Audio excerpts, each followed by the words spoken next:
यहाँ बात किए हुए हम लोग सबसे पहले स्टार्ट करते हैं कि वेक्टर में क्या है जरूरी।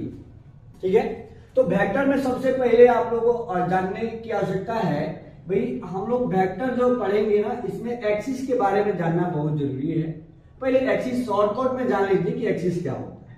देखिए एक्सिस में यहाँ पे ओ लिखेंगे, यहाँ एक्स एक्सिस, यहाँ वाई एक्सिस और यहाँ पे जेड एक्सिस। ऐसे तो आपको तीन ही एक्सिस दिखाया गया है, तीनों परपेंडिकुलर होते हैं और यहां से इसके अकॉर्डिंग एक आई कैप इसके अकॉर्डिंग एक्स एक्सिस के अकॉर्डिंग एक यूनिट वेक्टर लिया जाता है जिसको हम कहते हैं आई कैप, और वाई के अलोंग में एक यूनिट वेक्टर लेते हैं जिसको कहते हैं हम लोग जे कैप, और जेड के अलोंग में एक यूनिट वेक्टर लेते हैं जिसको हम कहते हैं क्या, के कैप। क्या कहते हैं बाबू, के कैप। तो इसकी जानकारी होनी चाहिए। जैसे मान लीजिए यहाँ पे अगर हम ए कह दिए और यहाँ पे क्या कह दिए, बी कह दिए, और यहाँ पे बी कह दिए और यहाँ पे सी कह दिए, तो अगर यहाँ ए की कोऑर्डिनेट की बात करें तो ए का जो निर्देशांक होगा वो 1,0,0 होगा, और यहाँ इसका जो निर्देशांक होगा वो 0,1,0 होगा, और इसका जो निर्देशांक होगा वो 0,0,1 होगा। यहीं से एक ऑब्जेक्टिव आपसे पूछ देगा, एक बात बताइए, एक्स एक्सिस का डायरेक्शन कोसाइन, ये डीसी डायरेक्शन कोसाइन क्या होगा, तो आप बताइएगा कि 1,0,0। ये बहुत बार पूछा गया है, ठीक है ना। और यहां से देखिएगा ध्यान से, फिर कहेगा कि y एक्सिस का डायरेक्शन कोसाइन क्या हो जाएगा, तो 0,1,0, और z एक्सिस का डायरेक्शन कोसाइन क्या हो जाएगा, तो आप कहिएगा कि 0,0,1 यही हो जाएगा। इसका डायरेक्शन कोसाइन भी वही है, डायरेक्शन रेशियो भी वही है एक्सिस का, ठीक है। फिर पूछेगा, देखिए ये वाला जो प्लेन है आपको क्या नजर आ रहा है, देखिए यहाँ y है और z है, ये वाई जेड प्लेन है, तो इसका इक्वेशन क्या हो जाएगा, इसका इक्वेशन हो जाएगा x बराबर 0। इस प्लेन में क्या है, वो x नहीं है, तो इस प्लेन में x 0 हो जाएगा, जो इसका इक्वेशन हो जाएगा। ये प्लेन में भी आपको जानकारी है रखनी चाहिए, तो इसका इक्वेशन हो जाएगा। फिर ये कौन सा प्लेन बाबू, एक्स वाई प्लेन, तो एक्स वाई प्लेन का इक्वेशन क्या हो जाएगा, पूछेगा कि equation of X Y plane, तो कहिएगा एक्स वाई में जेड 0 होता है, तो इसका इक्वेशन हो जाएगा। ये कौन सा प्लेन बाबू, ये एक्स जेड प्लेन है, तो इसमें क्या हो जाएगा, इसमें इक्वेशन इसका पूछेगा कि इक्वेशन ऑफ ये एक्स जेड या जेड एक्स प्लेन, तो इसमें वाई बराबर 0 हो जाएगा, ठीक है ना। तो इसकी कॉन्सेप्ट आ गया। आई कैप का मैग्नीट्यूड, देखो आई कैप, जे कैप और के कैप, ये यूनिट वेक्टर है, इसका मैग्नीट्यूड कितना होता है, I cap magnitude, J cap का मैग्नीट्यूड और के कैप का मैग्नीट्यूड कितना होता है, ये 1 होता है। इसकी जानकारी आपको होनी चाहिए। तो सबसे पहले तो इसकी जानकारी हो गई, ठीक है ना। पूछेगा कि direction cosine of X axis, तो 1,0,0, direction cosine of Y axis, तो 0,1,0, ये आप बता सकते हो। इसी प्रकार से equation of plane X Y plane का इक्वेशन क्या हो जाएगा, जेड बराबर 0 बता सकते हैं। तो इसकी जानकारी हो गई, ठीक है ना। तो इसकी जानकारी जब हो गई, तो आइए हम लोग देखेंगे कि पोजीशन वेक्टर क्या होता है, वहीं से शुरुआत करते हैं, ठीक है ना। तो सबसे पहले जो टॉपिक है वो है आपका पोजीशन वेक्टर। पोजीशन वेक्टर, देखिए पोजीशन वेक्टर बहुत आवश्यक चीज है, इसकी जानकारी आपको होनी चाहिए। इसको कहते हैं स्थिति सदिश।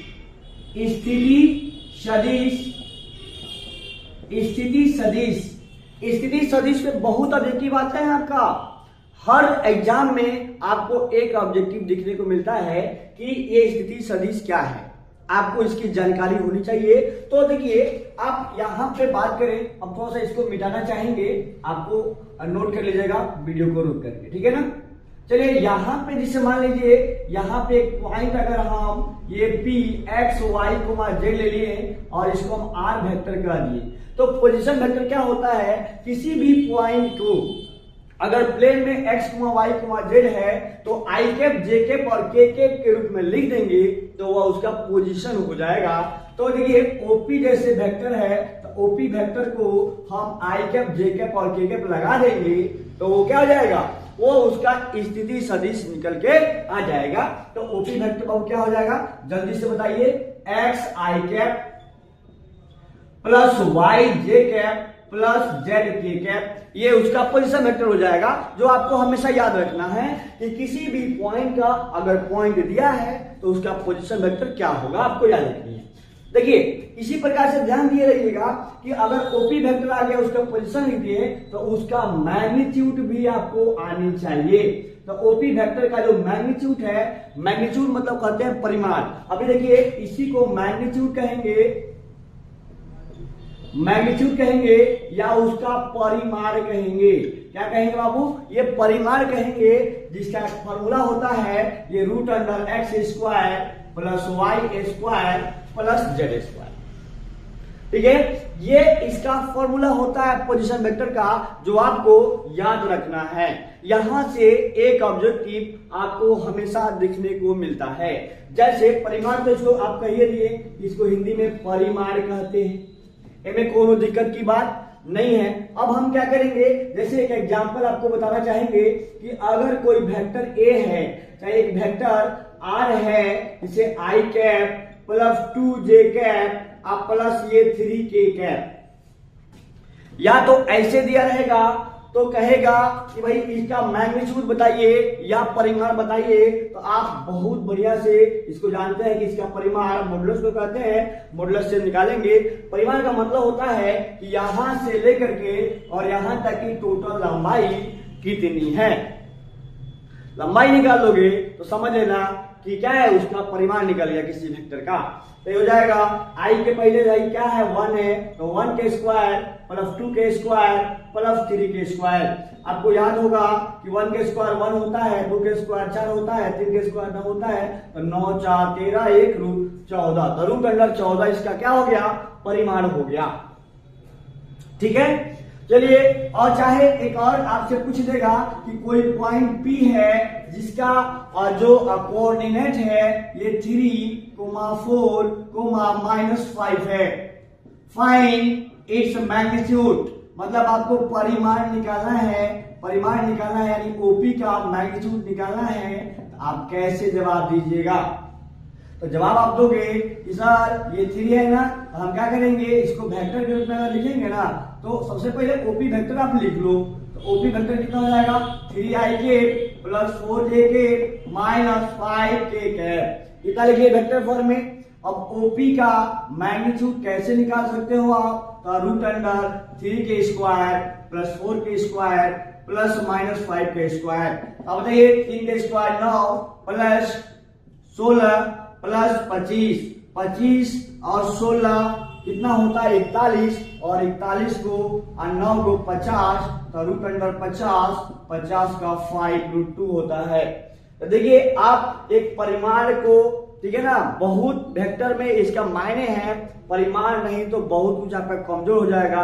तो सबसे पहले किसी पोजीशन वेक्टर का परिमाण निकालना आपको सीखना चाहिए। इसके बाद से वेक्टर को क्षण भर में हम लोग देखेंगे, एक आपको 10 से 15 मिनट रहेगा और बिल्कुल वेक्टर आपके मुट्ठी में होगी। देखिएगा ये परीक्षा के दृष्टिकोण से पढ़ाया जा रहा है कि कम समय में पूरे वेक्टर को हम कैसे रिवाइज करेंगे। तो आइए देखते हैं, जल्दी से नोट कर लिए इसको।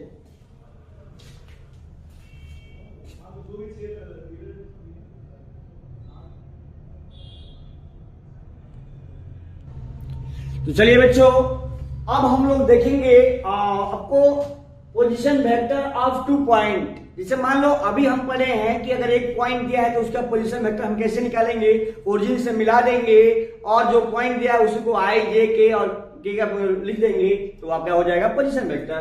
लेकिन अगर 2 पॉइंट से दिया हुआ है, जैसे कि हम देखते हैं चित्र से दिख रहा है आपको कि a का पोजीशन है x1 y1 z1 और b का पोजीशन है x2 y2 z2, तो a b वेक्टर आप कैसे निकालोगे, ए बी वेक्टर निकालने का सबसे आसान तरीका, जैसे ए दिया हुआ है, बी दिया हुआ है, ओए लिख सकते हैं, अभी सीखा है आपको, ओ बी लिख सकते हैं ऐसे, ओए लिख सकते हैं ऐसे।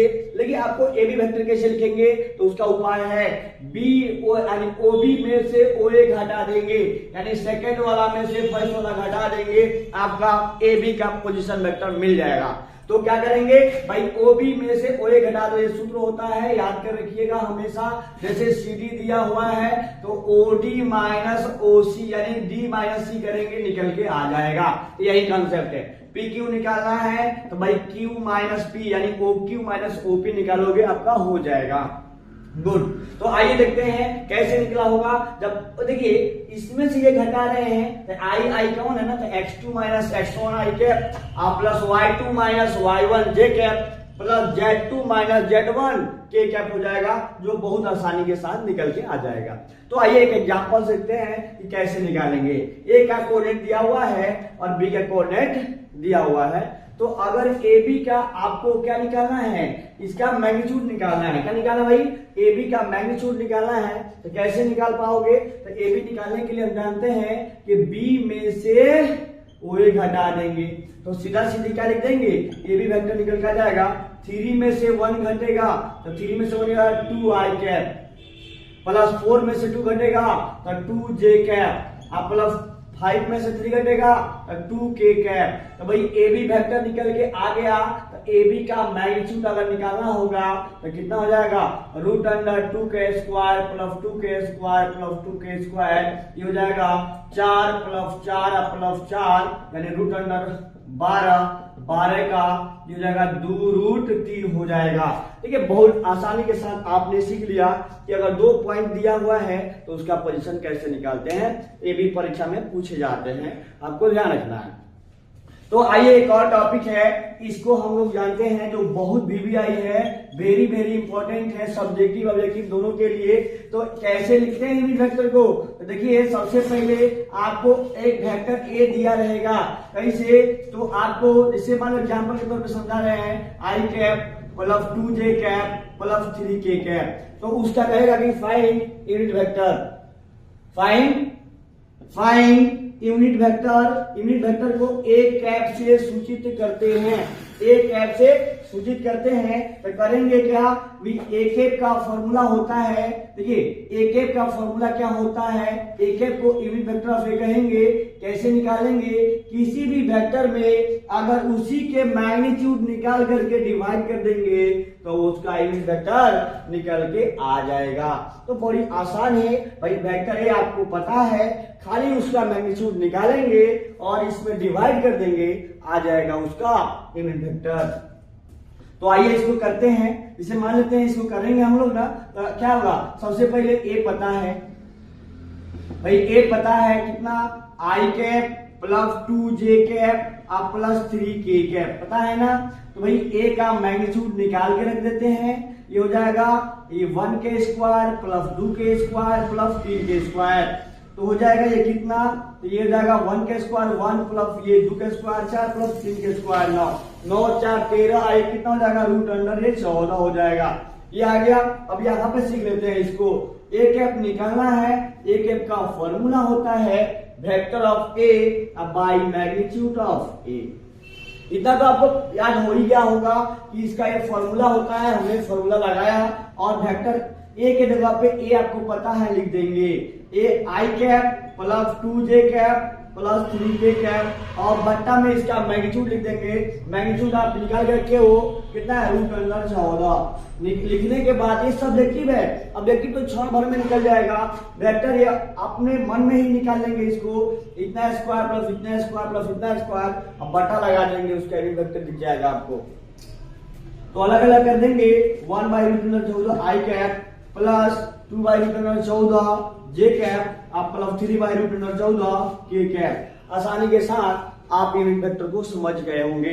तो देखिए सबसे पहले इसको नोट डाउन कर ले, यहां से हम 3 ऑब्जेक्टिव पूरा क्लियर कर लिए। अगर एक पॉइंट दिया है तो उसका पोजीशन लिख करके उसका मैग्नीट्यूड कैसे निकालेंगे, अगर 2 पॉइंट दिया है तो उसका पोजीशन वेक्टर लिख के उसका मैग्नीट्यूड कैसे निकालेंगे, साथ में हम लोग समझे हैं यूनिट वेक्टर। अब देखिए इसी के साथ साथ जल्दी से नोट कर लीजिए, फिर अब हम लोग पढ़ेंगे कि कोई 2 पैरेलल वेक्टर है तो क्या होता है, अगर कोई वेक्टर दिया हुआ है तो उसका डायरेक्शन रेशियो क्या होता है और डायरेक्शन कोसाइन कैसे लिखते हैं, और यहाँ से 3 ऑब्जेक्टिव हम लोग तुरंत करने वाले हैं। जल्दी से नोट डाउन कीजिए और इसको रफ करके फिर हम लोग आगे बढ़ते हैं।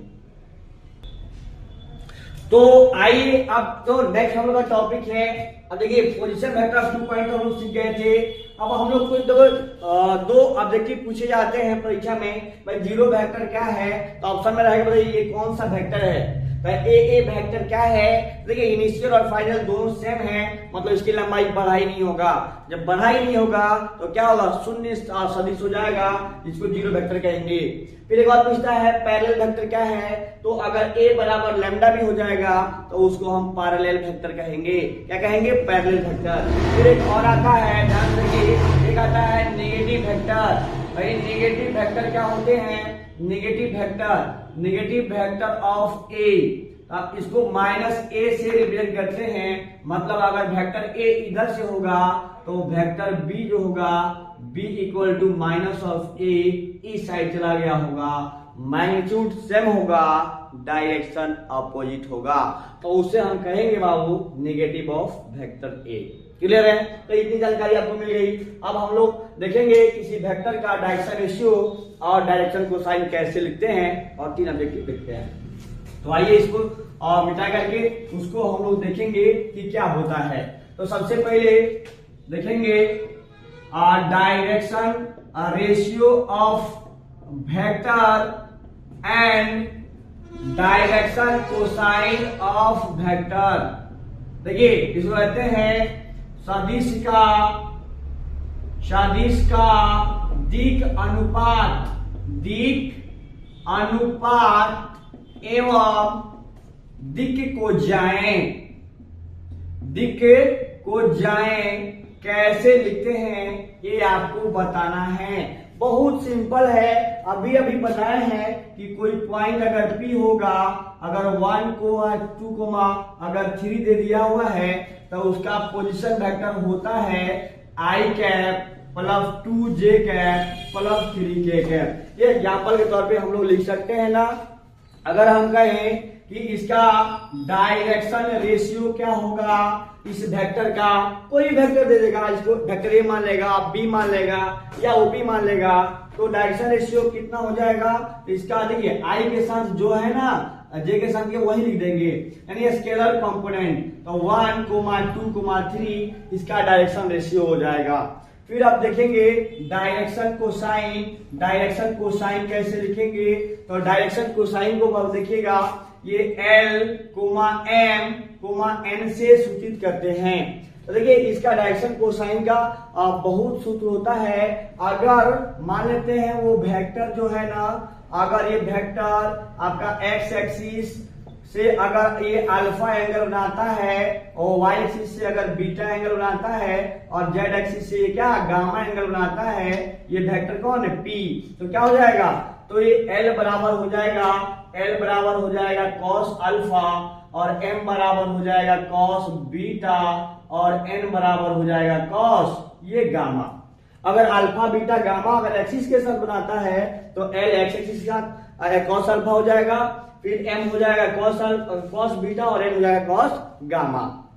ठीक है, उसके बाद अगर आपको ये अल्फा बीटा गामा नहीं दिया है तो डायरेक्शन रेशियो दिया होगा, चाहे वेक्टर को वैसे लिखा होगा, तो उसका डीसी कैसे लिखते हैं, तो और में लगा देते हैं कि डीसी का एक और फॉर्मूला होता है, वो क्या होता है, अगर एल एम एन मानेंगे इन टर्म्स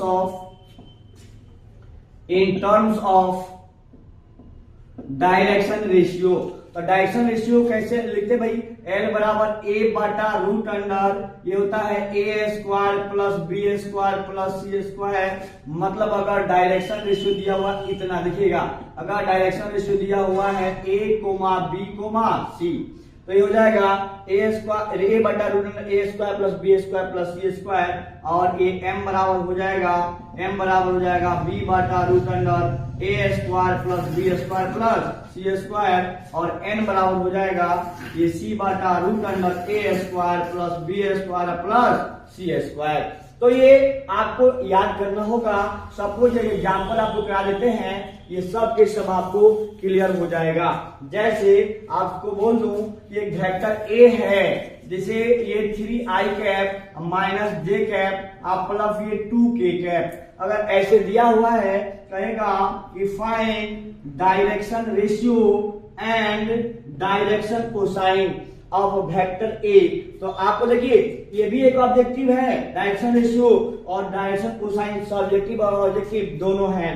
तो कैसे लिखेंगे, सबसे पहले तो हम क्या करेंगे, इसका देखिए सॉल्यूशन में हम डायरेक्ट करा देते हैं। ये दिया है तो एक डायरेक्शन रेशियो कितना हो जाएगी, देखिए ये 3 -1 2 इसका डायरेक्शन रेशियो हो गया, मतलब ए इतना हो गया, बी इतना हो गया, सी इतना हो गया। अगर हम इसका डायरेक्शन देखो एल निकालना चाहें कितना हो जाएगा, ये 3 बटा ये रूट अंडर ये 3 के स्क्वायर प्लस -1 का स्क्वायर प्लस ये 2 का स्क्वायर, यानी 3 बटा हो जाएगा 3 का स्क्वायर 9 और प्लस 1 का प्लस 4, तो 9 4 13 1 कितना हो जाएगा, 9 4 13 1 और 14 हो जाएगा, यानी 3 बटा रूट अंडर 14। उसी तरह से m निकाल लेंगे, यानी कि नीचे तो रूट सब में बराबर होता है, यानी -1 बटा रूट अंडर 14 हो जाएगा और n बराबर हो जाएगा 2 बटा रूट अंडर 14। तो इस प्रकार से डायरेक्शन रेशियो और डायरेक्शन कोसाइन आप आसानी के साथ लिख सकते हैं। इसी पे एक और व्यक्ति पूछता है, जैसे मान लेते हैं कोई वेक्टर है, इसको मिटा दे रहा हूं, कोई वेक्टर है, कह रहा है कि कोई एक्सिस के साथ अल्फा बनाता है 30 डिग्री और ये बीटा, माने कोई वेक्टर है एक्स एक्सिस के साथ इतना एंगल, वाई के साथ अगर कितना एंगल बनाता है 45 डिग्री और गामा के साथ अगर 135 डिग्री बनाता है जेड एक्सिस के साथ, तो उसका डायरेक्शन कोसाइन बताइए।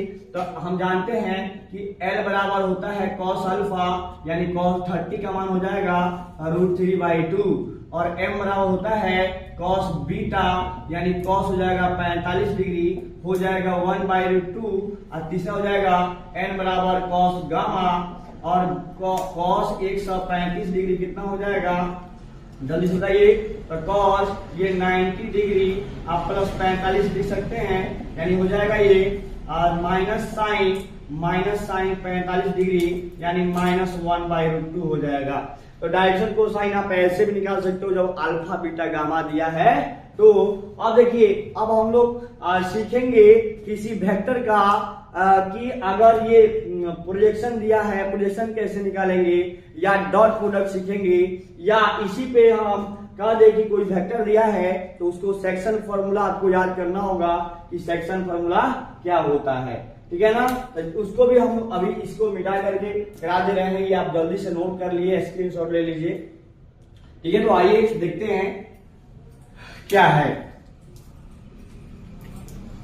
डायरेक्शन रेशियो, डायरेक्शन कोसाइन पे ऑब्जेक्टिव पूछता है, जिसे आपको याद होगा। देखिए नोट में आपको हमेशा ध्यान रखना है, यहां से 3 ऑब्जेक्टिव बनता है और L स्क्वायर आप plus M square plus N square हमेशा क्या होता है 1 होता है। आपको नहीं विश्वास है तो किसी देखिए ये डायरेक्शन कोसाइन लिखे ना तीनों, इसका होल स्क्वायर करके जोड़िएगा ना तो पक्का क्या आएगा 1 आएगा, तो आपको समझ में चला आएगा। दूसरा चीज, क्योंकि अभी आप पढ़े हो कि L को cos अल्फा भी कहते हैं, तो ये भी पूछा जा सकता है cos square alpha plus cos square beta और प्लस cos स्क्वायर गामा कितना होगा, तो आप कहिएगा 1 होगा। इसके साथ साथ एक और बात ध्यान रखिएगा, पूछ देगा कभी कभी कि sine square alpha plus sine square beta और plus sine square gamma equal to क्या होगा, तो ये होगा 2। इसके लिए देखिए इसका प्रूफ भी बहुत आसान है, लेकिन अभी नहीं बताएंगे क्योंकि हम लोग रिवाइज कर रहे हैं, आपको फॉर्मूला से काम चलाना होगा। इसके लिए हम लोग जब वेक्टर का नॉर्मल जो वीडियो है उसको देखना पड़ेगा आपको, ठीक है, वहां से सब कुछ आपको क्लियर हो जाएगा। तो चलिए ये तीनों नोट आपको पता चल गया, ठीक है ना। तो जल्दी से नोट कर लीजिए इसको, रफ करके फिर हम लोग नया को जो पढ़ने वाले हैं तुरंत। तो चलिए आइए बच्चों, आप देखेंगे हम लोग सेक्शन फॉर्मूला या डिवीजन फॉर्मूला, ये भी बहुत इंपॉर्टेंट है। जैसे यहाँ से पूछ देता है कि भाई आप 2 वेक्टर दिया है, उसका आप ना इसका अगर इतना रेशियो में बांट रहा है तो वो वेक्टर निकाल दीजिए, या कह देगा कि वो इंटरनल बांट रहा है या एक्सटर्नल बांट रहा है, या कह देगा कि कोई 2 वेक्टर है उसका मिड पॉइंट निकाल दीजिए, मध्य बिंदु निकाल दीजिए। तो ये जानकारी आपको रखनी चाहिए फॉर्मूला। तो आज जैसे मान लो ये का पॉइंट ए आपका बी रहेगा, पॉइंट ए रहेगा, ए का पोजीशन ए वेक्टर हो गया, बी का पोजीशन बी वेक्टर हो गया। अब इसको m रेशियो n में बांट रहा है तो r वेक्टर कैसे निकालेंगे, तो भाई रेशियो आपको पता होगा, तो अंतर विभाजन अगर बांटेगा तो इंटरनल सेक्शन करेगा तो क्या होगा mb वेक्टर प्लस na, यानी mb वेक्टर प्लस ये na वेक्टर अब बांटा m प्लस n। ये सूत्र आपको याद रखना होगा, ये 10th में भी सेक्शन फॉर्मूला आप पढ़े थे, ये वेक्टर फॉर्म में है। अगर बाय विभाजन है तो यहाँ क्या लगा देंगे, खाली माइनस लगा देंगे, यानी M B vector minus N A vector बटा एम माइनस एन। तो ये भी आपको बहुत बढ़िया से याद हो गया होगा, क्षण भर में याद हो जाएगा। मध्य बिंदु बार बार ऑब्जेक्टिव में पूछते रहता है कि अगर ए बी दिया है तो उसका मध्य बिंदु निकालिए, तो a प्लस बी बाई 2, क्योंकि 1:1 हो जाएगा तो m 1 और n 1 रख देंगे, इसमें a प्लस बी बाई 2 आ जाएगा। तो देखिए a इतना है, b इतना है, कह रहा है find the mid point, find the mid point of vector a and b। तो क्या करेंगे, दोनों को जोड़ के दूसरे भागा दे देंगे, तो क्या हो जाएगा देखिए, तो 3i1 देखिएगा, 3i1 4i हो जाएगा, 4i cap, 5i1 6j cap हो जाएगा, और 7i1 8k कैप हो जाएगा, बटा में 2 कर देंगे तो आ जाएगा, 2 से भाग देंगे तो 2i cap plus 3j cap plus 4k cap हो जाएगा। तो देखिए आपने मिड पॉइंट बहुत आसानी के साथ लिख दिए, ठीक है ना। इसी प्रकार से पूछता है a और b का क्या करिए, a प्लस b का यूनिट वेक्टर निकालिए, कहेगा कि a प्लस b का आप यूनिट वेक्टर निकालिए। तो क्या करेंगे, सबसे पहले a प्लस b निकाल लेंगे और फिर इसका मैग्नीट्यूड निकाल के बटा कर देंगे, मतलब a प्लस b, और इसी के मैग्नीट्यूड से अगर डिवाइड कर देंगे तो उसका यूनिट वेक्टर निकल के आ जाएगा n कैप। क्लियर है ना। तो इस प्रकार से आप तैयारी कर सकते हैं। तो चलिए अब यहां से एक और ऑब्जेक्टिव आपको देखने को मिलता है, वो भी करा लेते हैं। 32 को पॉइंट दे देगा, कहेगा कि बताइए कि a, b and c are collinear. अगर संरेख है, तीनों बिंदुएं संरेख है, तो क्या कंडीशन है, कंडीशन ये रहता है, देखिए a है, ये b है और ये क्या है, c है। मतलब ये कह सकते हैं कोलिनियर है ना ये, तो क्या है, समानांतर वेक्टर तो है, तो अगर कोलिनियर है तो ए बी वेक्टर पैरेलल होगा ए बी सी वेक्टर। इसका मतलब ये है कि ए बी वेक्टर और इक्वल टू हो जाएगा lambda into B C vector. ये बात आपको हमेशा ध्यान रखना है, ये होता है collinearity of 3 points vector form में। तो इतना तो हम लोग जाने कि क्या ये सेक्शन फॉर्मूला कितना इंपॉर्टेंट है आपके लिए, आप इसको भली भांति याद रखिएगा और चुटकियों में आपसे सवाल बनेगा। अभी हम क्षण भर में डॉट प्रोडक्ट और क्रॉस प्रोडक्ट, एक तरफ डॉट को लिख देते हैं और एक तरफ क्रॉस को, और दोनों को एक ही साथ में हम लोग क्या कर लेते हैं, रिवाइज कर लेते हैं। उसके बाद आपको बताना होगा कुछ क्वेश्चंस के जवाब कि इसको कितना आता है, तो नजर लगाए रखिएगा। अभी हम लोग देखते हैं डॉट और क्रॉस प्रोडक्ट, इतना जल्दी से नोट कीजिए। चलिए बच्चों, तो वेक्टर का सबसे इंपॉर्टेंट चीज अभी हम लोग देखेंगे। जो देखिए वेक्टर का जो प्रोडक्ट है दो प्रकार का होता है, एक होता है डॉट प्रोडक्ट और जिसको कहते हैं स्केलर प्रोडक्ट, और एक दूसरा होता है वेक्टर प्रोडक्ट, ठीक है ना। ये दो प्रोडक्ट जो होते हैं, वेक्टर प्रोडक्ट को सदिश प्रोडक्ट भी कहते हैं। तो ये दो प्रोडक्ट आपके सामने हम पहले ही से लिख के रखे हैं ताकि आपको दोनों में अंतर हम समझा सकूं कि एक वीडियो में एक क्षण में आपको पूरा ये वेक्टर समझ में आ जाए और आपका ऑब्जेक्टिव क्षण भर में क्लियर हो जाएगा। तो दोनों में अभी देखिए कंपोनेंट फॉर्म वाला अभी हमने नहीं बताए हैं, दोनों का कंपोनेंट फॉर्म इसी को मिटा करके फिर आपको इसी समय बताएंगे कैसे निकालते हैं। तो आइए हम देखते हैं, सबसे पहले डॉट प्रोडक्ट, फिर क्रॉस प्रोडक्ट, फिर दोनों में अंतर समझेंगे। डॉट प्रोडक्ट में क्या जरूरी होता है, देखिए वेक्टर ए और वेक्टर बी, दो वेक्टर अगर आपको पता है तो इसको हम डॉट को ए डॉट बी से सूचित करते हैं, इसी को डॉट प्रोडक्ट कहते हैं। कैसे लिखाता है, तो ए डॉट बी का फॉर्मूला होता है magnitude of A magnitude of B cos theta. Theta क्या है, तो angle between vector A and vector B, A और बी के बीच का कोण है वो। तो यानी अगर ए और बी अगर आपको पता है जो जीरो नहीं है तो उसका मैग्नीट्यूड निकाल देंगे, बी का मैग्नीट्यूड निकाल देंगे और दोनों के बीच में थीटा दिया है तो कॉस थीटा लगा देंगे, आंसर निकल के आ जाएगा। ये कब लगेगा सूत्र, जब थीटा दिया है तब, एंगल दोनों के बीच में पता है तब। चलिए उसी प्रकार से अगर आपको एंगल दोनों के बीच में निकालना है, अगर ए डॉट बी अगर आपको पता है तो ए डॉट बी में इसी के मैग्नीट्यूड से डिवाइड कर देंगे तो आपका कॉस थीटा भी निकल के आ जाएगा। आपको दिख रहा होगा, इधर ले जाएंगे तो बट्टा में चला जाएगा, वही काम हमने किया है। चलिए अब यहाँ पे पूछे जाएंगे सवाल आपसे ऑब्जेक्टिव में कि अगर ए डॉट बी जीरो है, ए डॉट बी अगर जीरो है तो क्या क्या कंडीशन होगा, क्या क्या जरूरी होगा कि ए डॉट बी जीरो आएगा। तो आप कहिएगा सर अगर ए डॉट बी अगर जीरो है तो अकेला ए जीरो है तो वो पूरा जीरो चलाएगा, या अकेला बी जीरो है तब भी ये जीरो चलाएगा, ठीक है ना। या कह देंगे कि थीटा जिस केस में अगर थीटा 90 डिग्री हो जाए तो cos 90 का मान जीरो होता है तो इसका मान क्या हो जाएगा जीरो। यानी 3 केस में ये जीरो हो सकता है, या अकेला ये जीरो होगा तब जीरो हो जाएगा, या बी जीरो होगा तो वो ए डॉट बी जीरो आएगा, या ए परपेंडिकुलर बी, ए और बी लंबवत है परस्पर लंब है तब भी ए डॉट बी जीरो आएगा। जो परीक्षा में बहुतों बार पूछा गया है कि अगर ए और बी लंब है तो ए डॉट बी कितना होगा तो जीरो होगा। क्या उल्टा पूछेगा ए डॉट बी जीरो होगा तो बताइए ए लंब क्या होगा बी होगा। ऐसे पूछे जाते हैं सवाल। चलिए पूछे जाते हैं अगला सवाल कि ए डॉट ए क्या होगा, तब बच्चे लोग जीरो मार के आते हैं, लेकिन ए डॉट ए क्या होता है मैग्नीट्यूड ऑफ ए का होल स्क्वायर। क्यों होता है तो देखिए ए डॉट ए करेंगे तो ए इंटू ए होगा तो ए स्क्वायर हो गया, और दोनों का डायरेक्शन सेम है तो कॉस जीरो लेंगे आप कॉस जीरो 1 हो जाएगा, यानी ए इंटू ए स्क्वायर इंटू 1 यानी ए स्क्वायर हो जाएगा। आप होशियार होंगे तो समझ गए होंगे, तो थोड़ा सा दिमाग लगाइए, दोनों का डायरेक्शन सेम है और a इंटू ए स्क्वायर होगा, cos जीरो का मान 1 होता है तो बस इतना ही तो आएगा। चलिए a इंटू माइनस ए तो माइनस ए का होल स्क्वायर हो जाएगा, ये भी समझ में आ गया होगा। अगर a समानांतर b होगा, ध्यान सुनिए, अगर a और b समानांतर हो गया यानी दोनों सेम डायरेक्शन में हो गया तो cos जीरो हो जाएगा, cos जीरो का मान 1 हो जाएगा तो a डॉट बी कितना होगा हाई 1 हो जाएगा, तो खाली है ये ना बचेगा, यानी वही लिखे हैं a डॉट बी क्या होगा magnitude of a into magnitude of b। Clear है, आपको समझ में आया होगा। अब देखिए आई डॉट आई पूछ जाते हैं, आई डॉट आई तो आई डॉट आई ये देखिए इसका मैग्नीट्यूड आई डॉट आई यानी आई मैग्नीट्यूड ऑफ आई का होल स्क्वायर होगा, यानी मैग्नीट्यूड ऑफ आई 1 होता है। शुरुआत वीडियो में ही बताए हैं कि आई का मैग्नीट्यूड यूनिट वेक्टर है तो 1 होगा, तो 1 का स्क्वायर 1 होगा, ये भी 1 का स्क्वायर 1 होगा, 1 का स्क्वायर 1 का दो के का स्क्वायर के का मैग्नीट्यूड 1 का स्क्वायर 1 होगा, यानी आई डॉट आई यानी से डॉट में सेम गुना होता है तो 1 होता है, ध्यान रखिएगा। डॉट में जैसे आई इंटू आई सेम है ना तो गुना होगा तो 1 होगा।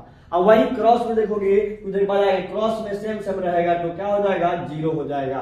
दोनों में अंतर दिख रहा है क्या? चले भाई उसी प्रकार से इसमें क्या होगा, ये सेम होगा तो 1 होगा और डिफरेंट होगा तो क्या होगा जीरो होगा। तो आई डॉट जे जीरो क्यों होता है तो आप समझेंगे। भाई आई इधर होता है जे इधर होता है तो आई और जे एक दूसरे पर लंब होते हैं तो हम जानते हैं जब लंब वेक्टर आते हैं तो ए डॉट बी कितना आता है जीरो आता है। इसलिए अगर आई डॉट जे कहेगा तो जीरो होगा, जे डॉट के होगा तो जीरो होगा, के डॉट आई क्या होगा तो जीरो होगा। आपको याद हो गया होगा एकदम। ए डॉट बी एक और ऑब्जेक्टिव आता है कि ए डॉट बी और बी डॉट ए बिल्कुल बराबर आते हैं। ए डॉट बी और बी डॉट ए बिल्कुल क्या होते हैं बराबर होते हैं, ठीक है ना, यहां तक कोई दिक्कत नहीं है। इसी प्रकार से आता है अगला क्रॉस प्रोडक्ट, इसी का पट्टीदार है, ध्यान रखिएगा। देखिए ए क्रॉस प्रोडक्ट में क्या होता है यानी ये वेक्टर यानी इसको वेक्टर प्रोडक्ट भी कहते हैं यानी सदिश गुणन कहते हैं। तो ए क्रॉस बी का सूत्र क्या होता है, अगर ए और बी जीरो नहीं है तो magnitude of A magnitude of B ये साइन थीटा एन कैप, यहाँ एन कैप बहुत मेन है। एन कैप क्या है देखिए इस दोनों वेक्टर के परपेंडिकुलर है, इधर जाएगा तो एन कैप इधर आएगा तो माइनस एन कैप। तो सूत्र आपको याद रखना है magnitude of A magnitude of B sine theta N cap, यानी वेक्टर प्रोडक्ट है तो इसमें वेक्टर फॉर्म में ही आएगा, इसलिए एन कैप यूनिट वेक्टर आया है। तो अगर इसका मैग्नीट्यूड निकालेंगे तो ये क्या हो जाएगा खाली magnitude of A magnitude of B sine theta हो जाएगा, क्योंकि एन कैप यूनिट है तो उसका मान कितना हो जाएगा 1 हो जाएगा। यहां से आपको फॉर्मूला याद हो गया, पूछे जाते हैं। और यहां से साइन थीटा लिखना होगा कि एंगल निकालना होगा, तो साइन थीटा निकालने के लिए क्या करेंगे, ये अगर आपको दिया है ए क्रॉस बी का मैग्नीट्यूड तो इसी के मैग्नीट्यूड से डिवाइड कर देंगे तो साइन एंगल निकल के आ जाएगा। तो ये अगर पूछ जाते हैं सवाल, अगला सवाल पूछेगा कि अगर ए समानांतर बी है तो ए क्रॉस बी कितना होगा। तो आप थोड़ा दिमाग लगाइए कि अगर ए समानांतर अगर ए समानांतर बी है, ए समानांतर बी है तो थीटा कितना होगा, 0 डिग्री होगा ना, सेम डायरेक्शन में जाएगा तो 0 डिग्री होगा। और साइन 0 का मान कितना होता है, 0, तो ये 0 इसको क्या बना देगा, सबको 0 बना देगा, इसलिए कहेंगे ए क्रॉस बी कितना होगा, 0। उल्टा पूछेगा कि अगर ए क्रॉस बी 0 आ रहा है तो दोनों वेक्टर आपस में क्या होगा, तो समानांतर होगा। तो यही लिखे हुए हैं चौथा में कि अगर ए क्रॉस बी 0 है, या तो ए 0 होगा, या तो बी 0 होगा, या दोनों क्या होगा, समानांतर होगा।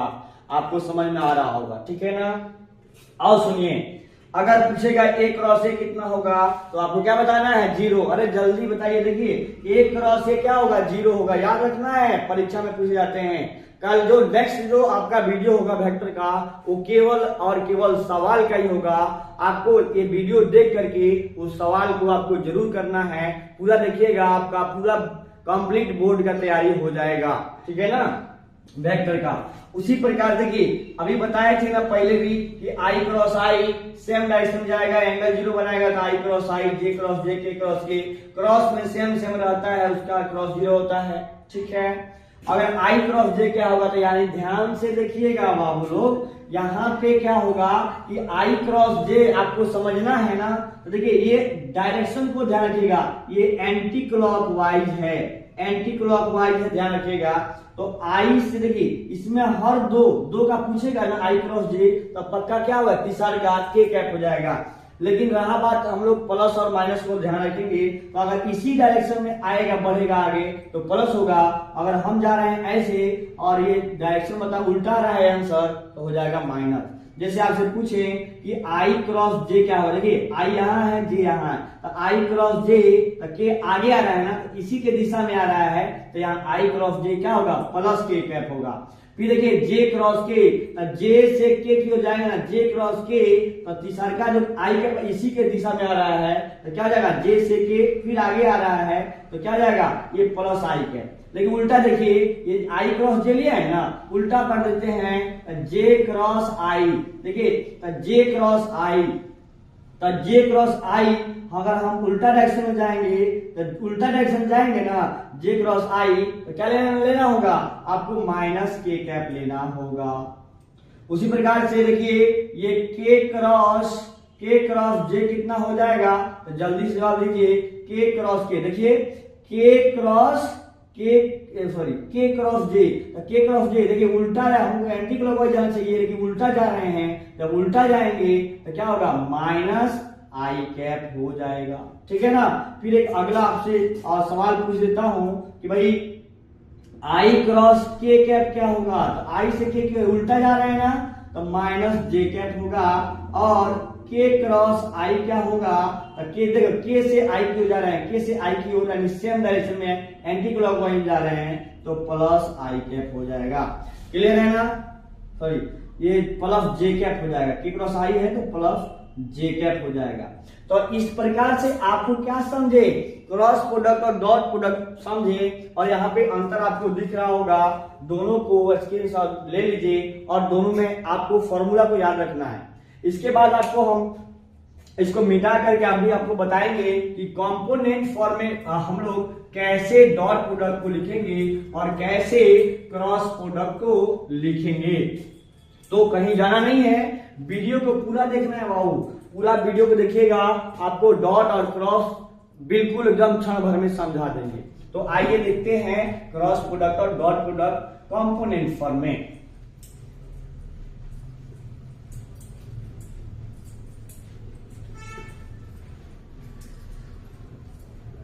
ध्यान से देखते रहिए, आपको क्षण भर की और वीडियो है देखिएगा, ये आपको बताएंगे, और वीडियो को ध्यान से देखिएगा। अभी ट्रिपल प्रोडक्ट बताने वाले हैं, ट्रिपल प्रोडक्ट आपको भी बोर्ड में पूछे जाते हैं ऑब्जेक्टिव में, तो उसको ध्यान रखिएगा।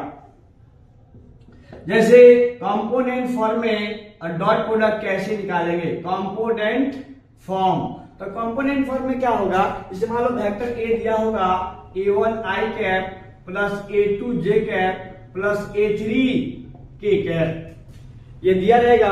फिर वेक्टर जो b है वो है आपको a1 a2 a3 हो जाएगा b1 i cap b2 j cap plus B3 के कैप रहेगा ना। तो देखिए ए डॉट बी में कुछ नहीं करना है, ए डॉट बी कैसे निकालेंगे, तो सीधा सीधी A1 B1 A2 B2 आप प्लस A3 B3 कर देंगे, ए डॉट बी आपको निकल के आ जाएगा, बाकी सब जीरो हो जाएगा। साम आई से आई वाला में, जे से जे वाला में, के से के वाला में गुना कर देंगे, आपका डॉट प्रोडक्ट निकल के आ जाएगा। ठीक है, उसी प्रकार से देखिए क्रॉस प्रोडक्ट में जैसे एग्जांपल लेते हैं, बाबू समझ लेंगे। जैसे वेक्टर ए है I cap plus 2j cap plus 3k cap, और वेक्टर बी है 2i cap minus 3j cap और plus 4k cap. Find vector A और डॉट वेक्टर बी। आपको बताना है तो ए डॉट बी क्षण भर में आप बता सकते हैं कैसे।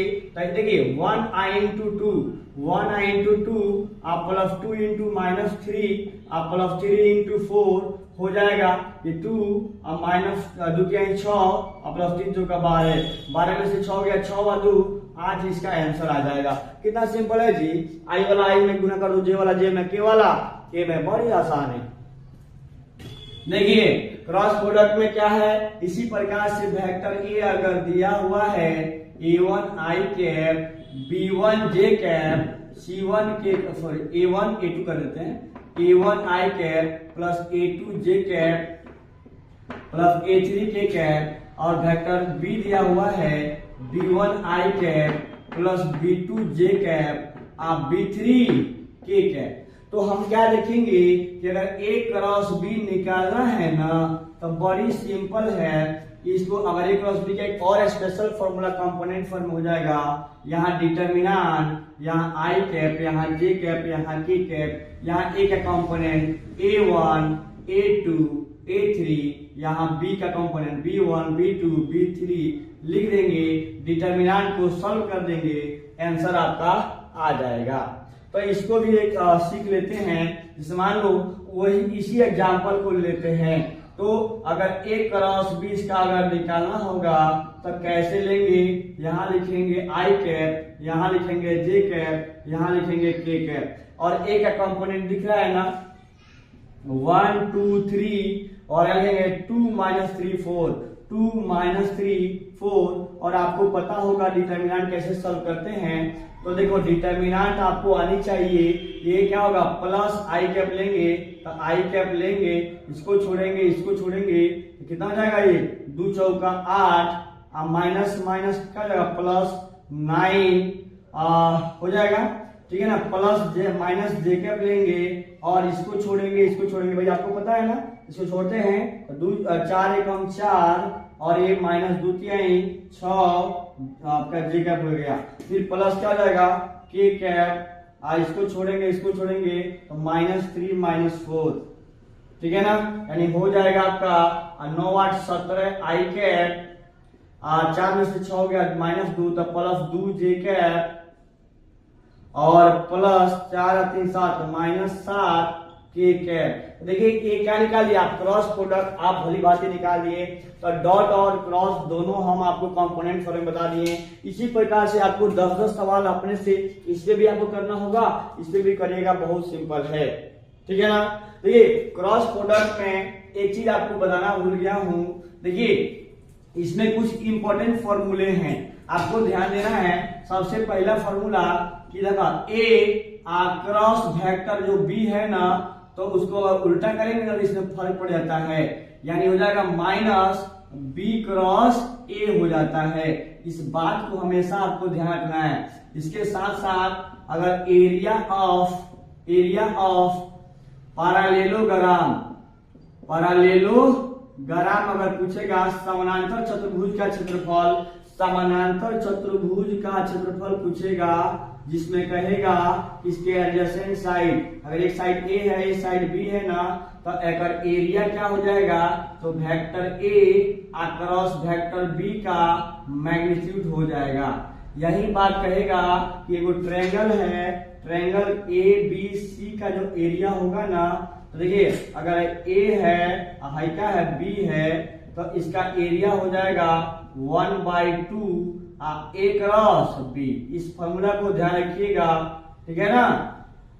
आपको या कह देगा कि एरिया हो जाएगा 1/2 magnitude of A B C cross A B A. इस प्रकार से भी निकाल सकते हैं। तो अगर ये पॉइंट दिया है तो ऐसे निकालेंगे। तो इस प्रकार से आपको क्रॉस प्रोडक्ट को ध्यान रखना है। इसी में अब आपको हम थोड़ा सा ट्रिपल प्रोडक्ट की आइडिया दे रहे हैं। वो ट्रिपल प्रोडक्ट क्या है उसको थोड़ा सा ध्यान दे दीजिए, क्षण भर में वो भी आपका खत्म हो जाएगा। तो triple product scalar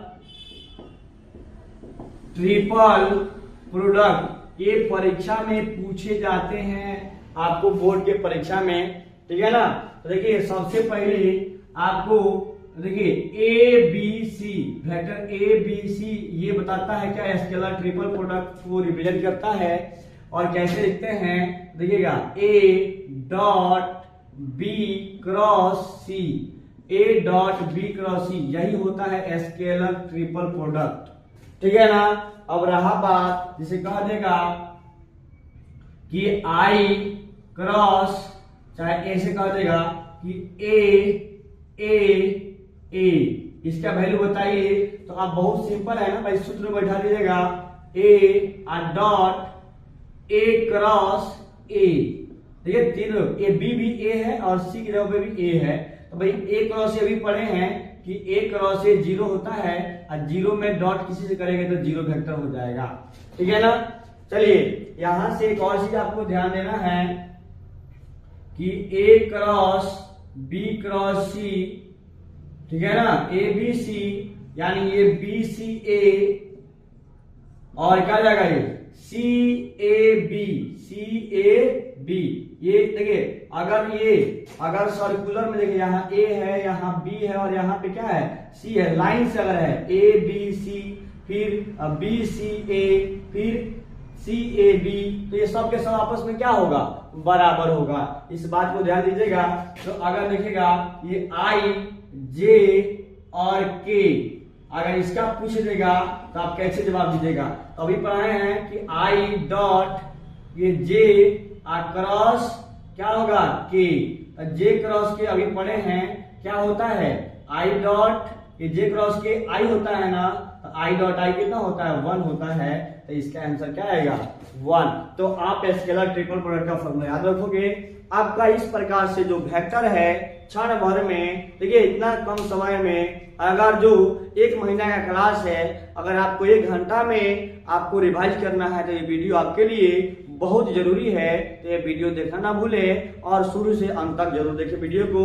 next video जो आएगा आपका क्वेश्चन का आएगा और ये वीडियो देख करके क्वेश्चन करिएगा, एकदम मजा आ जाएगा। तो thank you very much, all the best बच्चों।